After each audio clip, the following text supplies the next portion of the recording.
Look closely at India's economic engines, and you'll see a system shutting down. The megacities that drive the nation are cracking under pressure they were never built to hold. In 2024, Bengaluru, the tech capital of the country, quite literally ran dry. Major IT parks were forced to truck in water, and millions of residents found their taps completely empty. Up north, the capital is suffocating. For about 4 months out of every year, stepping outside in Delhi means breathing in toxic air, obscuring landmarks behind a thick wall of gray smog. And down in Mumbai, every single monsoon season results in paralysis. Trains stop, roads vanish, and daily life grinds to a halt in deep floodwaters. These failures are linked. Bengaluru, Delhi, and Mumbai are hitting the terminal limits of their colonial design, turning every rainstorm or heatwave into a systemic collapse. To understand why the concrete is cracking today, you have to look at who poured the foundations. We are still relying on a 19th century urban blueprint, drawn up by the British. Cities like Mumbai and Kolkata were engineered for one primary purpose: extraction. They were administrative hubs and ports designed to efficiently move goods, like cotton, out of the country and over to England. They were never meant to support mass human habitation. This mismatch is clear in Bengaluru. Originally scaled for 2 million people, it now carries 14 million. And that container is about to be hit by a tidal wave. Over the next 25 years, 400 million Indians will migrate to urban centers for work.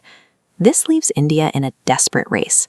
The country has to build entirely new urban spaces from scratch, right now, before 400 million people arrive, looking for a future in cities that are already collapsing. The logical fix is to build new places for all those people to go. On paper, that is exactly what the government has tried to do, with ambitious, futuristic mega-projects. But if you visit the sites of highly anticipated smart cities like Amravati or Dholera today, you won't find the cities of the future. After years of promises, you will find empty dirt fields and abandoned infrastructure projects. The reason these projects stall is structural. In an existing city, a politician has voters, established land networks, and contractors. Investing there yields an immediate electoral return.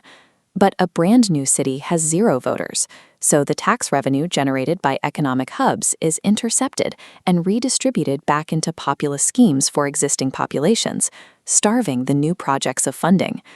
Without an independent economic anchor, like a major factory, a port, or a university to actually draw people in, a master plan is just a drawing.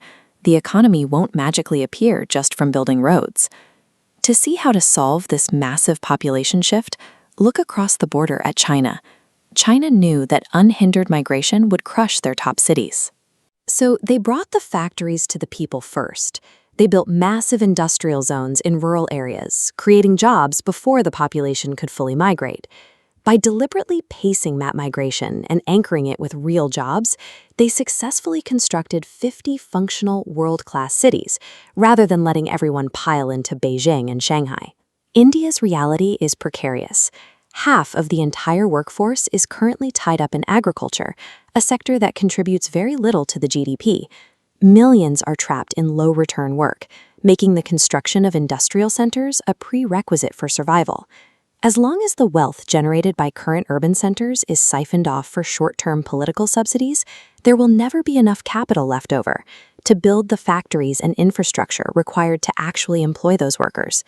There is a structural way out of this cycle. It's called the City Economic Zone, or CEZ model. Look at Singapore. It started with almost no natural resources, but by designing itself as an independent economic zone from day one, it sets its own regulations, reinvests its own taxes directly into its infrastructure, and remains structurally isolated from external political interference. This might sound like a policy paper dream for India, but a miniature, fully functioning version of this model already exists within its borders. It's called Gift City in Gujarat. It operates with its own independent financial rules, handles billions of dollars in global transactions, and runs on a system completely separated from standard state politics. Gift City serves as the functional proof of concept, moving the CEZ model from a policy paper into a multi-billion-dollar reality that can be scaled nationwide. The World Bank estimates India needs $2.4 trillion in urban investment by 2050 to keep up with its growth. Meeting that scale requires fast-tracking land for 4 to 5 distinct greenfield CEZs over the next 15 years.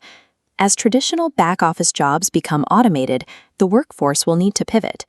We need an entire city anchored by massive data centers and AI infrastructure to capture the next wave of global tech jobs. We also need an independent semiconductor manufacturing cluster to secure hardware independence in a world defined by chip shortages. If the government fails to decouple city building from short-term politics, the consequences by 2047 will be devastating. 400 million people will arrive looking for a future, only to find they have nowhere to go. History remembers civilizations by the cities they leave behind. The question is whether modern India will build new engines for its future or simply drown inside the walls built by its colonizers.